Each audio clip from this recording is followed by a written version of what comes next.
Alors, c'était une femme qui écrivait déjà au XIIe siècle, donc il y avait des femmes catholiques qui écrivaient à cette époque, on le sait peu.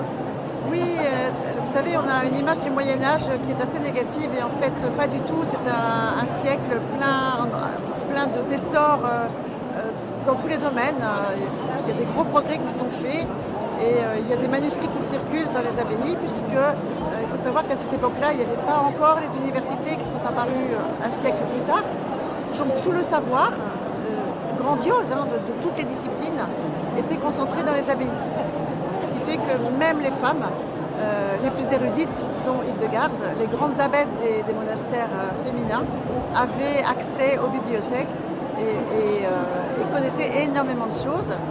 Alors la deuxième chose aussi, c'était à savoir un peu plus pratique, mais quand même qui est nourrie par des auteurs anciens, très anciens, de médecine antique, puisque tous les monastères, à la demande de Charlemagne bien avant, ont un jardin des simples pour soigner. Donc, tous les monastères ont aussi leur infirmerie.